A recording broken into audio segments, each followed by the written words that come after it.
Nom d'une petite pastèque! Le terrible Spalatus menace encore excentricité! Il n'y a pas une seconde à perdre! Héros de tous horizons! Assemblez-vous! Allô? Allô? Ah, on a encore un problème avec le bananophone! Maudite mise à jour!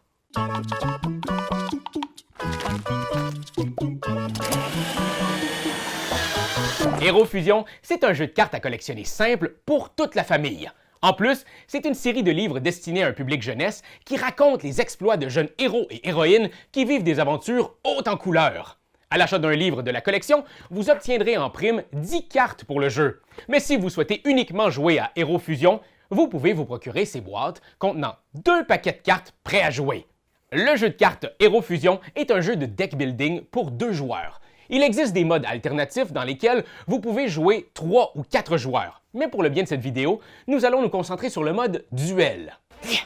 Toi, moi, je vais t'écraser comme un vulgaire kiwi. Il est pas mieux, ça c'est clair. Le but du jeu est de former la meilleure super équipe. Le gagnant sera le joueur avec le plus de points de force en fin de partie ou le premier joueur à éliminer 7 cartes de son adversaire. Avant de lancer une partie, chaque joueur doit constituer un deck réglementaire. Avec les boîtes de départ, c'est tout simple, vous n'avez qu'à mélanger votre paquet et hop, le combat commence. Mais pour les créatifs parmi vous, sachez que vous pouvez construire votre propre paquet en y ajoutant les cartes que vous voulez. Voici les règles pour construire votre deck. Règle numéro 1. Votre paquet doit contenir 20 cartes exactement. Règle numéro 2. Le nombre de copies d'une carte que vous pouvez intégrer dans votre paquet dépend de sa rareté. La rareté d'une carte est indiquée par le symbole en bas à droite, juste ici. Vous pouvez intégrer jusqu'à 3 copies d'une carte bronze commune dans votre deck, mais chaque carte or, diamant ou légende ne peut être présente qu'une seule fois dans votre paquet. C'est la loi. Pour lancer la partie, chaque joueur pioche 3 cartes pour constituer sa main de départ. On détermine un premier joueur au hasard et celui-ci entame les hostilités avec un premier tour de jeu. Lors de votre tour, vous faites 2 actions en choisissant parmi ces 3 options. Vous pouvez piger des cartes, jouer des cartes ou utiliser le pouvoir d'un personnage. C'est vous qui choisissez et comme vous avez 2 actions, vous pouvez les combiner à votre guise. Vous pourriez par exemple piger 2 cartes ou même vous pourriez utiliser le pouvoir d'un même personnage en jeu 2 fois ou piger et jouer une carte, ou même pouvoir pige, joue, pouvoir joue, pige, joue. Bref, je pense que vous avez compris l'idée. Quelques petits détails concernant chaque action. Si vous décidez de piger une carte, vous prenez la carte du sommet de votre paquet et vous l'ajoutez à votre main. La seule contrainte, c'est que vous ne pouvez jamais avoir plus de 7 cartes en main. Si quelque chose vous demande de piocher une carte et que vous en avez déjà 7 en main, eh bien, vous ne piochez pas, tout simplement. Pour jouer une carte, vous choisissez une carte de votre main et puis vous la placez face visible devant vous. Cette carte est maintenant considérée en jeu et tant qu'elle demeure en jeu, ses points de force, ici, comptent dans votre total de points de force. On se rappelle que c'est celui ou celle avec le plus de points de force en fin de partie qui gagne et que si quelqu'un atteint 25 points, boum, la partie prend fin.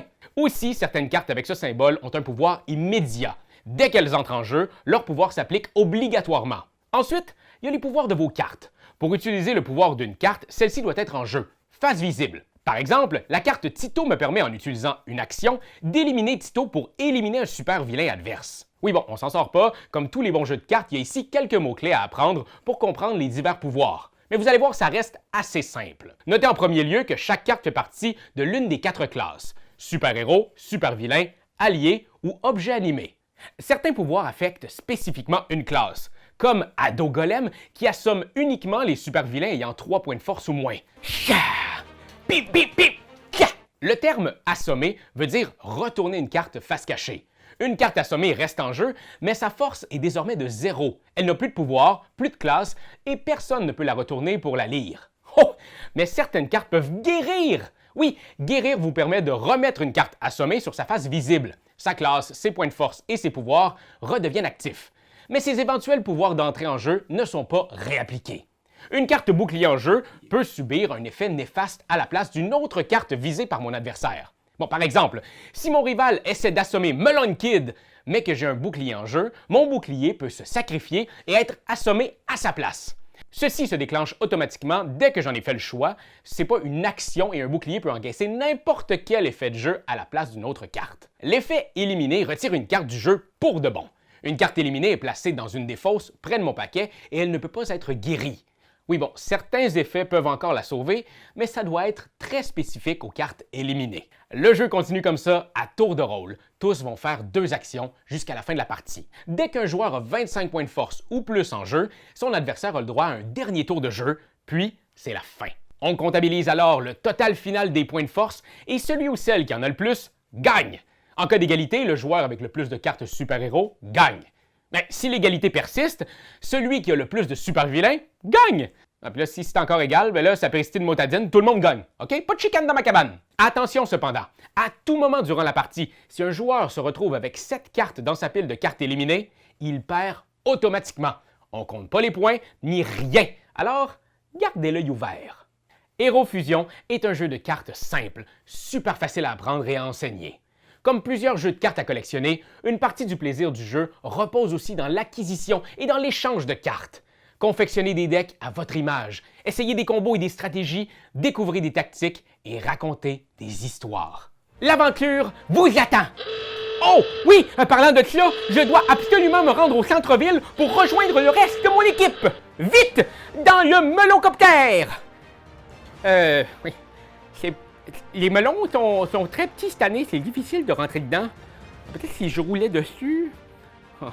Peut-être mieux d'appeler un taxi, hein, je pense. Ah, pas fini cette mise à jour-là! C'est toi de trouver l'épisode de jour du Popoche? Sonne la cloche! Sonne la cloche! On parle de jeu, like-nous, commande, suis-nous, suis-nous! Ouais! Sonne la cloche! Sonne la cloche! Partage à tes amis, partage à ta mamie, Oh ouais! ouais, Sonne la cloche! Sonne la cloche! Comment ton ouais, fais le mon titi! Sonne la cloche! Sonne la cloche! Sonne la cloche comme quand Jésus a sonné à la porte pour aller souper chez Zachée.